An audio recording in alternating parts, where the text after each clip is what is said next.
Hello friends, welcome back to my YouTube channel. Friends, ये आपके सामने डबल डोर रेफ्रिजरेटर है जो कि सैमसंग का है। इसमें क्या है, अगर आपका कंप्रेसर ऑन नहीं होता है या फिर आपकी पीसीबी में कोई दिक्कत है तो मैं ए टू जेड आपको टेस्टिंग करके दिखाऊंगा कि आप इसको कैसे चेक कर सकते हैं। अगर आपका कंप्रेसर ऑन नहीं होता है या फिर आपका सेंसर कोई वर्क नहीं कर रहा है, उसको कैसे चेक करना है। प्लस अगर कभी कभी ऐसा होता है कि आपका कंप्रेसर जो होता है वो ऑन नहीं होता है तो वहाँ पे क्या दिक्कत रहती है। तो यहाँ पे फिलहाल आप देख रहे हैं, इसमें दो पीसीबी होती है, एक आईपीएम पीसीबी होती है, एक पावर पीसीबी होती है। इन दोनों का अलग ही काम होता है। आईपीएम पीसीबी जो होती है वो कंप्रेसर के लिए होती है, और जो पावर पीसीबी होती है वो आपके फैन मोटर प्लस आपके सेंसर और फीडबैक के लिए ये वर्क करती है। तो फिलहाल अगर आपने जो है पीसीबी या फिर सेंसर काम नहीं कर रहा है, और ये जो बड़ी वाली पीसीबी होती है वो एरर कोड के लिए होती है, छोटी वाली पीसीबी अगर कंप्रेसर में कोई दिक्कत होती है तो वहाँ पे लाइट ग्लो होती है। तो फिलहाल अगर कंप्रेसर ऑन नहीं होता है या फिर पीसी वर्क नहीं करती है तो वहाँ पे क्या दिक्कत रहती है, मैं सारी टेस्टिंग आपको ए टू जेड इसमें इन्फॉर्मेशन दूंगा। आपको बस ये है कि वीडियो कंप्लीट वॉच कर लें, आपको बहुत ज़्यादा इन्फॉर्मेशन इसमें मिलेगी कि आप कैसे टेस्टिंग कर सकते हैं, कैसे चेक कर सकते हैं कि क्या चीज़ इसमें ख़राब है। तो हर एक चीज़ बहुत ज़्यादा डिटेल्स होगी, तो टाइम वेस्ट ना करते हुए वीडियो करते हैं स्टार्ट। सबसे पहले क्या करना है, आपको जो रेफ्रिजरेटर है वो ऑन करना है। यहाँ पे क्या होगा, आपकी ये लाइट है वन टाइम ग्लो करेगी, उसके बाद ऑफ हो जाएगी, उसके बाद फिर ऑन होगी। अगर कोई दिक्कत होगी तो हाँ, यहाँ पर जो है एरर कोड शो हो जाएगा, मतलब लाइट बिलिंग करना स्टार्ट कर देगी। तो यहाँ पे क्या है, ये मैंने आपको बताया है कि लाइट ग्लो का, ठीक है। उसके बाद क्या है, यहाँ पे जो है पहले मैं पीसीबी की आपको डिटेल दे दूँ, इसकी टेस्टिंग वगैरह कैसे करना है वो भी मैं आपको बता दूंगा। यहाँ पे क्या होता है, सबसे पहले आपको बेसिक चीज़ जो चेक करना है वो फ्यूज को चेक करना है। फ्यूज कैसे चेक करते हैं, उसके लिए आपको मीटर लेना है। मीटर को जो है क्वान्टिटी की रेंज पे सेट करना है। पहले मैं मीटर लेता हूँ। तो यहाँ पे जो है हमने मीटर ले लिया। मीटर आप देख रहे हैं, मेरा जो मीटर है ऑटो पे, हम कोई भी चीज़ चेक करते हैं वही दिखाता है। हम दोनों नोब अभी आपस में टच करते हैं, आप देख रहे हैं अलार्म का साउंड आएगा। तो आप देख रहे हैं यहाँ पे अलार्म का साउंड आ रहा है। तो इस कंडीशन में आपको क्या करना है, सबसे पहले इसका फ्यूज चेक करना है जो पावर पीसी की।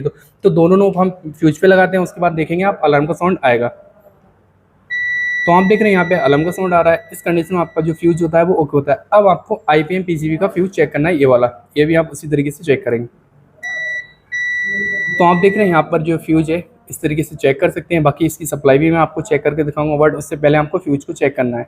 तो फिलहाल यहाँ पे हमने फ्यूज जो है वो क्लियर कर लिया है।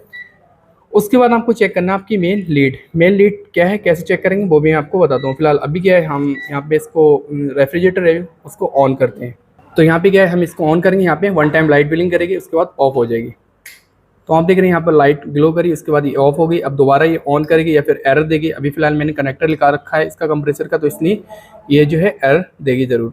यहाँ पे पीसीबी ने जो है साउंड कर दिया, तो आप देख रहे हैं यहाँ पे एरर दे रही है आईपीएम पीसीबी। तो फिलहाल यहाँ पे सबसे पहले हम जो है इसका जो है लाइट ग्लो होती है तो उससे हम क्लियर कर सकते हैं कि इसमें क्या एरर है। तो यहाँ पे क्या हम 220 वोल्ट चेक करेंगे इस कनेक्टर में, तो इसके लिए आप इस तरीके से कर सकते हैं। थोड़ा सा इसमें अच्छे से लगाना है जिससे कि कनेक्टर में जो है आपको क्लियर नज़र आ जाए। या फिर एक काम और भी कर सकते हैं, आप कनेक्टर जो है उसको बाहर भी ले सकते हैं। यहाँ पे आप देख रहे हैं 251 253 वोल्टेज एसी वोल्ट आ रहे हैं, ठीक है। आप देख रहे हैं यहाँ पे एसी सिंबल बना है और एसी वोल्टेज यहाँ चेक हो रहा है। उसके बाद आपको वोल्टेज यहाँ पर चेक करना है। मैं आपको बताता हूँ कि दूसरी आपको इसमें जो, क्योंकि ये वाली जो वायर है, ये वाली जो वायर है वो यहाँ पे गई, तो रेड और इसका जो ब्लैक वायर है वो 220 वोल्ट है। तो आपको इस होल में आपको इसमें इन करना है और उसके बाद यहाँ पे वोल्टेज शो होना स्टार्ट हो जाएंगे, वो भी आपको दिखाता हूँ। तो आप देख रहे हैं यहाँ पर भी 254 253 इस तरीके से वोल्टेज आ रहे हैं। तो यहाँ पे एक चीज़ क्लियर हो गई कि आपके वोल्टेज जो है यहाँ से लेके वहाँ तक आईपीएम पीसीबी जो पावर पीसीबी में जाते हैं। फिर पावर पीसीबी जो पावर पीसीबी होती है उसके बाद ये जो अंदर वायरिंग जाती है, अंदर वायरिंग से फिर यहाँ से ये जो वायर हैं आप देख रहे हैं यहाँ पर, ये दोनों वायर। पहले एक चीज़ मैं और क्लियर कर दूँ आपको, ये जो कनेक्टर है इसमें क्या है, UBW नज़र आ गया होगा आपको, UBW, ठीक है। उसके बाद AC इन वोल्टेज यहाँ पर है, देख रहे हैं आप। तो यहाँ पे हमें दोनों वायर में यहाँ पर वोल्टेज चेक करनी है, मतलब जो हमारे दो वायर हैं ब्राउन रेड यहाँ पर देखते हैं। तो यहाँ पे आपको देखना है कि वोल्टेज यहाँ तक आ रहे हैं या नहीं आ रहे हैं। तो उसके लिए क्या है, दोनों नोब इस तरीके से करेंगे। उसके बाद आप देख रहे हैं मीटर में वोल्टेज आ रहे हैं 254 253 इस तरीके से वोल्टेज आ रहे हैं।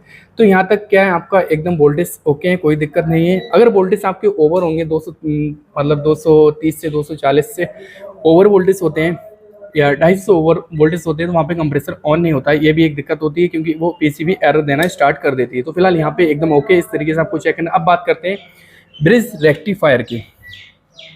यहाँ पर अगर ब्रिज रेक्टिफायर जो होता है वो क्या काम करता है, पहले आप ये सुन लें। ब्रिज रेक्टिफायर जो होता है वो एसी बोल्ट को टीसी में कन्वर्ट करता है। एसी बोल्ट यहाँ पे इन होते हैं, दो अंदर की पिन होती है, वहाँ पे इन होते हैं, और फिर उसके बाद जो है डीसी में कन्वर्ट करता है ये वोल्टेज। मतलब एसी को डीसी में कन्वर्ट करता है। तो मैं वो चीज़ आपको क्लियर करके दिखाता हूँ, प्लस इसमें जो थोड़ी सी इन्फॉर्मेशन है वो भी आपको देता हूँ। यहाँ पे ये कितने एम्पर का है वो भी आपको बताता हूँ। D5SB60, तो ये 5 एम्पेयर का है ब्रिज रेक्टिफायर और प्लस इसके अंदर 4 पिनें होती हैं। दो जो अंदर वाली होती हैं, आप देख रहे हैं एसी का सिंबल बना है यहाँ पर, मैं थोड़ा करीब से दिखाता हूँ। तो यहाँ पे आप देख रहे हैं ये वाला जो सिंबल है वो एसी का सिंबल है। थोड़ा क्लियर करके और मैं दिखाता हूँ जिससे कि आपको अच्छे से नज़र आ जाए। तो ये वाला जो सिंबल है, ये सिंबल आप देख रहे हैं, ये एसी का सिंबल है। तो इससे क्या होगा, आप इससे क्लियर कर सकते हैं कि एसी का सिंबल जो होता है वो इस तरीके का होता है। तो यहाँ पे जो है 220 से 240 एसी वोल्ट आएंगे। तो इस चीज़ को आप चेक कर सकते हैं। मतलब ये वाला जो आप देख रहे हैं, एक यहाँ पर एक यहाँ पर, ये दो सिंबल है एसी का। ये वाला माइनस का है, ये डीसी में, और ये वाला जो है ये प्लस का है ब्रिज रेक्टिफायर का, ठीक है, ये प्लस में। तो यहाँ पे क्या होगा, आपके डीसी वोल्टेज होंगे। तो मैं वो पहले आपको एसी वोल्टेज चेक करके दिखाता हूँ। तो यहाँ से क्या है, मैं सप्लाई पहले आपको एसी सप्लाई चेक करके दिखाता हूँ ब्रिज रेक्टिफायर की। प्लस आप मीटर में भी देखेंगे तो वहाँ पे क्या है, एसी वोल्ट शो होना चाहिए। तो आप देख रहे हैं यहाँ पर 253 वोल्टेज शो हो रहे हैं, ठीक है। अब मैं आपको डीसी वोल्ट भी चेक करके दिखाऊंगा। तो इस तरीके से आप नेगेटिव वाली जो है इधर लेंगे, और ये माइनस प्लस है, इस चीज़ का आपको ध्यान रखना है, ठीक है। पॉजिटिव आप इस तरफ रखना है, और एक इधर एक माइनस पे रखना है, और आप जो है वोल्ट चेक करेंगे। तो आप देख रहे हैं 348 डीसी वोल्ट शो हो रहे हैं। मतलब ब्रिज रेक्टिफायर का जो काम है एसी को डीसी में कन्वर्ट करना, तो वो चीज़ ये काम कर रहा है अच्छे से। इसी तरीके से आप ब्रिज रेक्टिफायर को चेक कर सकते हैं। तो यहाँ पे क्या है, मैंने ये चीज़ आपको गाइड कर दी कि ब्रिज रेक्टिफायर जो है किस तरीके से काम करता है। ये वोल्टेज जो एसी होते हैं उनको डीसी में कन्वर्ट करता है। अब बात करते हैं इसके कैपेसिटर की। कैपेसिटर जो होते हैं वो डीसी वोल्ट पे मतलब वर्क करते हैं, क्योंकि ये फिल्टर करते हैं आगे वोल्टेज को, इसीलिए कैपेसिटर का यूज़ होता है। फिर उसके बाद आईपीएम जो होता है वो अगर ख़राब हो जाता है तो पहली बार तो रिपेयर होता नहीं। अब फिलहाल मार्केट में फिर भी अवेलेबल हो गए हैं आईपीएम, तो इसको रिप्लेस कर देने, क्योंकि आईपीएम ख़राब होता है। यहाँ पे एक चीज़ मैं और बता दूँ, अगर आपका आईपीएम ख़राब होता है तो 1 टाइम लाइट बिलिंग कर रही है फिर भी आपका पीसीबी ख़राब है। अगर 2 टाइम लाइट बिलिंग करती है फिर भी आपका आईपीएम ख़राब है। अगर 3 टाइम लाइट बिलिंग करती है फिर भी आपका ये ख़राब है आईपीएम, या फिर कंप्रेसर का रूटर जाम होता है तभी दिक्कत आती है। 4 टाइम लाइट बिलिंग कर रही है फिर भी आपका आईपीएम ख़राब है, और अगर 5 टाइम लाइट बिलिंग कर दी है फिर भी आपका आईपीएम ही ख़राब होता है, ठीक है। उस कंडीशन में आपकी पीसीबी ख़राब होती है। इस चीज़ का आपको ध्यान रखना है। तो यहाँ तक क्लियर होगा। अब बात करते हैं कि इसके जो फीडबैक वायर होते हैं उनको मैं आपको थोड़ा डिटेल से बताता हूँ। तो जो फीडबैक वाला वायर है वो भी मैं बताऊंगा, बट उससे पहले मैं आपको एक चीज़ और गाइड कर दूं। इसके अंदर सेंसर लगे होते हैं, जो कि कॉइल टेम्परेचर सेंसर लगा होता है, अंदर कॉइल पे लगा होता है। प्लस एक सेंसर ये होता है जो अम्बाइन टेम्परेचर सेंसर होता है। आप देख रहे हैं ये बाहर की साइड अम्बाइन टेम्परेचर सेंसर है, जो कि बाहर के सेंसर को जो है देखता है, उसके अकॉर्डिंग ही फिर जो है कूलिंग करता है। ये रेफ्रिजरेटर मतलब बाहर के सेंसर को देखता है, उसके बाद जो है कंप्रेसर भी आपको यही वर्क करता है, रन करता है। प्लस इस सेंसर को कैसे चेक कर सकते हैं, ये सेंसर जो होता है वो, ये वाला जो सेंसर होता है आप देख रहे हैं नीचे लगा है, ये एनटीसी सेंसर होता है। इसको मैं निकाल के दिखाता हूँ जिससे कि आपको अच्छे से समझ आ जाए। ये सेंसर होता है, ठीक है। ये सेंसर होता है जो होता है कि एनटीसी सेंसर होता है। ये कॉइल पे लगा होता है, प्लस आपके बाहर लगा होता है, और एक अंदर फ्यूज होता है जो कि कूलिंग कॉइल के अंदर लगा होता है। वो भी मैं आपको चेक करके दिखाऊंगा विद प्रैक्टिकली, सब कुछ होगा, कोई ऐसा नहीं कि नहीं होगा, ठीक है। मैं अभी बता रहा हूँ, फिलहाल गाइड कर रहा हूँ। पहले आपको सेंसर को चेक करना है, ये चीज़ मैं आपको क्लियर कर दूँ। तो सेंसर कितने वोल्ट पे वर्क करता है, दुनिया का कोई सा भी सेंसर हो, अगर एनटीसी सेंसर है वो 4 वोल्ट पे वर्क करता है, मतलब 4 डीसी वोल्ट पे वर्क करता है ये सेंसर, ध्यान रखना है।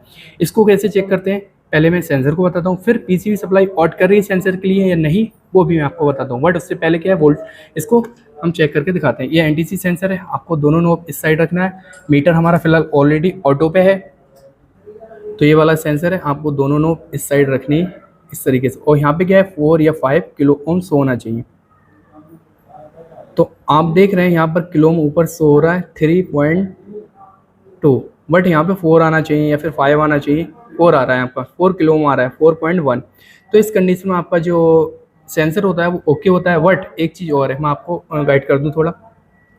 अगर हम इसको माइनस में रखते हैं, मतलब आइस में रखते हैं, तो ये 13 किलो ओम तक जाएगा। इस कंडीशन में आपका सेंसर ओके होता है। बाकी अगर नॉर्मल टेम्परेचर है तो वहाँ पे 4 या 5 तक रहेगा ये वाला सेंसर, ठीक है। अब बात करते हैं कि अगर पीसीबी सप्लाई ऑट करती है तो उसको कैसे चेक करना है। ये जो वोल्ट मतलब 4 वोल्ट पे वर्क करता है, चाहे आपका कूलिंग कॉइल वाला सेंसर हो या फिर आपका अम्बाइन टेम्परेचर सेंसर हो। तो उसके लिए क्या करना है, यहाँ पर एक सेंसर, ये सेंसर का जैक यहाँ पर लगा था, तो हम डीसी वोल्ट यहाँ पर चेक करेंगे, ठीक है, ये वाले सेंसर। तो हम मीटर भी चेक करेंगे और मीटर को भी देखेंगे और यहाँ पर भी देखेंगे 4 वोल्ट शो होना चाहिए।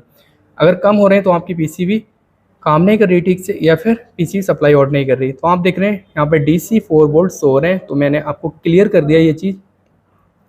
इस तरीके से आप चेक करेंगे कि आपके जो वोल्टेज एकदम ओके आ रहे हैं, 4.8 पे आ रहा है, ठीक है, 4 वोल्टेज शो हो रहे हैं। यानी कि आप इस तरीके से चेक कर सकते हैं DC बोर्ड पे ये सेंसर काम करता है।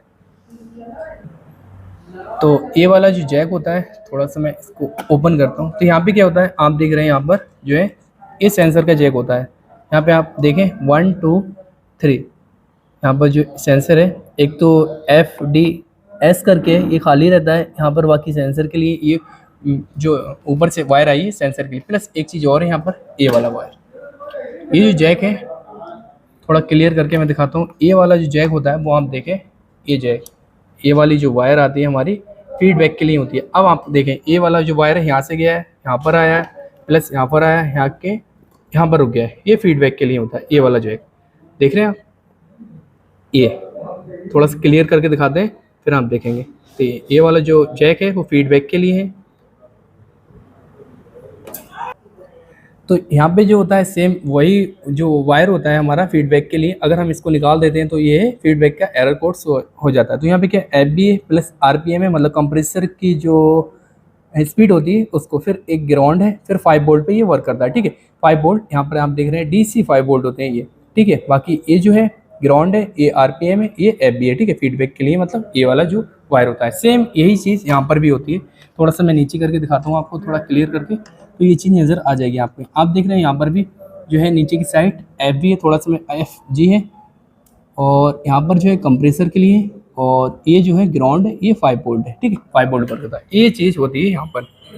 बाकी अदरवाइज आपका कोई भी, जैसे कि कैपेसिटर ख़राब हो जाता है, ये कैपेसिटर जो होता है 4UF का है, ये 4UF का है, ठीक है। ये दोनों कैपेसिटर जो है 4UF के होते हैं। और बड़ा वाला जो कैपेसिटर होता है वो आप देख लें कितने का रहता है, ये सारी डिटेल इसमें लिखी है। ये 250 से 280 वोल्ट पे वर्क करता है, ये DC 250 से 680, ठीक है। इस चीज़ का आपको ध्यान रखना। और ये कितने UF का होता है, ये सारी डिटेल इसमें लिखी होती है। यहाँ पर आप देख रहे हैं ये है UFM। तो ये सारी डिटेल यहाँ पर कैपेसिटर में लिख जाती है। अगर कैपेसिटर के वोल्टेज ओवर आ जाते हैं, या फिर आपके वायर आपस में टच हो जाते हैं PCB कोई किसी वजह से, तो यहाँ पे ये फट जाता है, कैपेसिटर वीक हो जाता है, तब ये दिक्कत। कभी कभी ऑयल भी निकल जाता है इसके, मतलब कैपेसिटर का, तो उस कंडीशन में कैपेसिटर आपके ख़राब हो जाते हैं, तो आप उनको रिप्लेस कर दें। अब बात करते हैं यहाँ पे सारी चीज़ डिटेल मैंने आपको दे दी। अच्छा, एक चीज़ और है, यहाँ पर मैं इसको बाहर लेके, यहाँ पे आप देख रहे हैं 12 वोल्ट, ये जो है फ़ैन के हैं, LED है यहाँ पर, मतलब इस वायर में, इस वाले जो ऊपर वाला जो जैक होता है उसमें LED है, प्लस आपके 12 वोल्ट पे ये जो है फ़ैन वर्क करता है। तो उसी के वायर यहाँ पर आए हैं।